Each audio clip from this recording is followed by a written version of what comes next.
Welcome back to the OSM channel. In today's video, I'd like to share with you what I have found to be the longest lasting type of leather work glove out there. Yes, there are actually different grades of leather work gloves, and the grades vary based on the layer of leather those gloves are crafted from. We're going to get into all of that and more in today's video, but before I talk about the leather, I'd like to talk about why I prefer leather gloves over synthetic gloves, nylon. Now, these gloves, they have this texturized coating on them to help you grip stuff. These are commonly used in the landscaping industry and many other trades out there. The thing I hate about these gloves, do you think there's any kind of regulation as to what chemicals they are coating these gloves with? Our skin is the largest organ of our body, and it's important that we try and limit our exposure to chemicals in order to maintain our health. So these gloves, I stay away from. That doesn't mean that there aren't chemicals in leather gloves. Yes, there's probably some dye in these gloves, but I have found leather gloves to be the most natural option out there. Now, before we take a look at the gloves, we need to understand the three main types of leather. We have full grain, top grain, and split grain. And each of those grains comes from a different layer of the hide.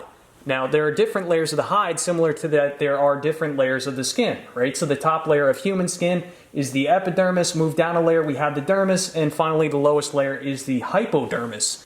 Now, when you pull a hide off an animal, there are three main layers. And first, we have the grain layer. And if you take a look at the cell structure, everything's real tight together, and that's where we get our full grain leather from. This is the highest quality and most expensive leather, and therefore it is the most authentic looking. If we move down a layer, we have a junction. We have a junction between the grain and corium layer. And if you look at the cell structure, everything's a little more spaced apart. So this is where our top grain leather really starts from. So this is a slightly lower grade, obviously, because we're a little bit down into the hide.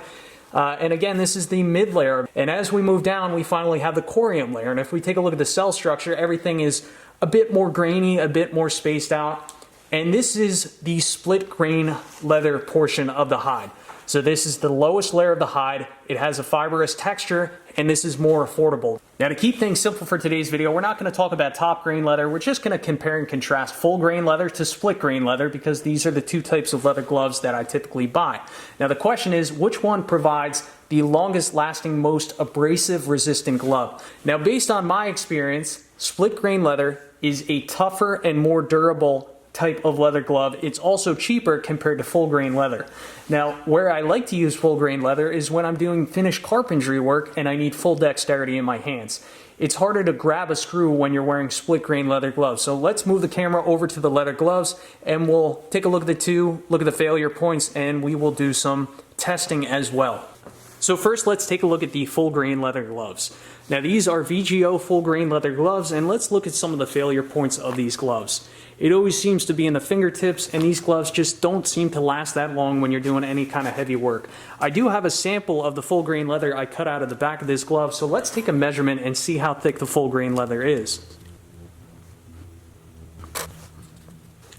The full grain leather I measured to be 0.035 thousandths of an inch thick. Now, here I have a pair of fairly new VGO full grain leather work gloves.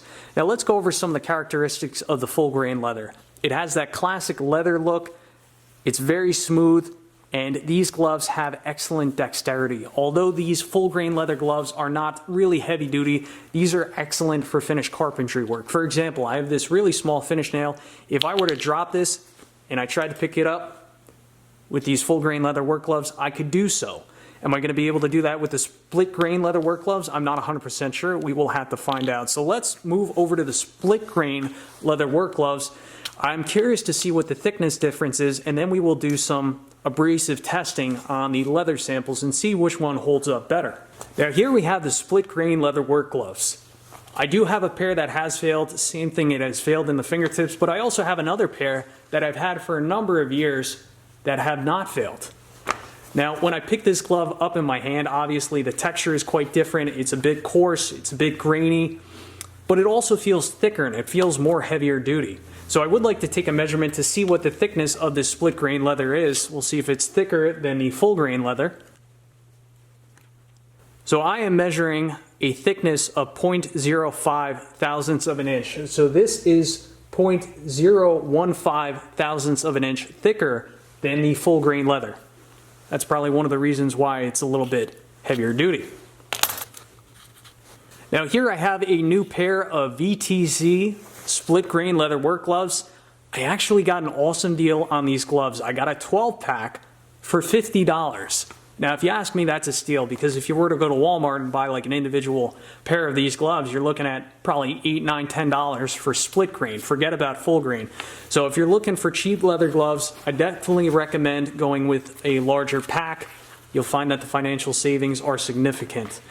Now, we definitely don't have the same dexterity with the split grain as we do with the full grain. However, I feel like my hands are better protected. There's more resistance when I try to close my fingers in these gloves. Now, the question is, can we still pick up this little finish nail?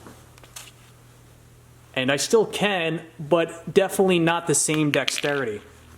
Of course, these gloves aren't really broken in. You can see it's like just pinching on the very edge of the glove, so you can do it, but if you're doing any kind of finished carpentry work, I'd recommend staying away from these gloves. These are great for rugged, outdoor, rough, landscaping, hard construction type of work.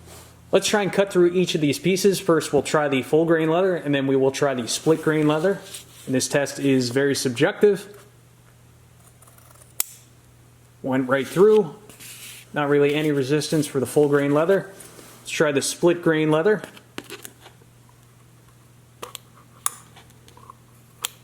You see how the blade's kind of twisting? I think I'm starting at the same spot. Let me start at the same spot with the full grain leather. Yeah, the full grain leather really goes right through. But the split grain leather definitely a bit harder to cut through with a pair of scissors. So I'm going to choke up on the scissors a little bit here. Definitely a lot more resistance trying to cut through the split grain versus the full grain. So based on this subjective test, it's definitely a lot harder to scissor through split grain leather versus full grain leather. So next, let's move on to the razor blade test. This is my crude razor testing device. I have a safety razor clamped onto a piece of angle, which goes up to another piece of angle, held on with an 11R vice grip clamped into the vise. So the amount of pressure being exerted on the razor for both pieces of leather should be the same.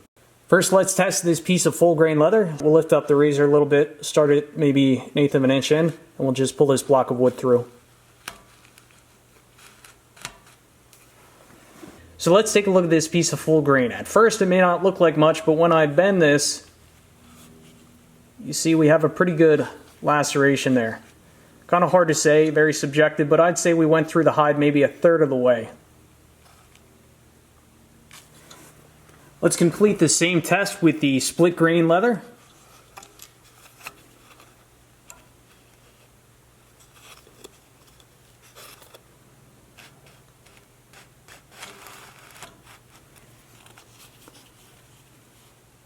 Wow, that did much better. Now looking at the full grain leather, you could see a faint little scratch, but it really didn't cut in there much at all. Heck, you could barely see where the razor glid over that piece of leather. That is very impressive, and I suppose it's due to the grainy nature of the split grain that gives it its abrasion resistance. Well, the proof is in the pudding, ladies and gentlemen. See, we have just a little scratch right there, but the split grain leather is clearly like 8 to 10 times more abrasive resistant than the full grain leather. Well, folks, based on my experience as well as today's crew testing, I think I have clearly shown and proven that the split grain leather work gloves are the winner in terms of longevity, abrasion resistance, and cost.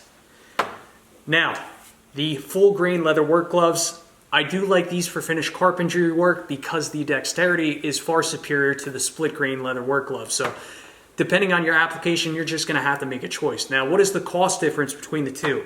Well, a 3-pack of these VGO full grain leather work gloves is currently going for $43 a pair. Yes, $43 for a 3-pack.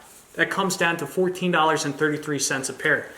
Now, these VTZ split grain leather work gloves, I just picked up a 12-pack. I paid $49.66. That comes down to $4.14 a pair of these split grain leather work gloves. That is a steal. I will leave a link for these gloves in the description down below. Anyway, I'd like to thank you for watching. If you have a future video idea, please drop a comment in the comment section down below. Thank you for watching, and as always, I will catch you on the next one.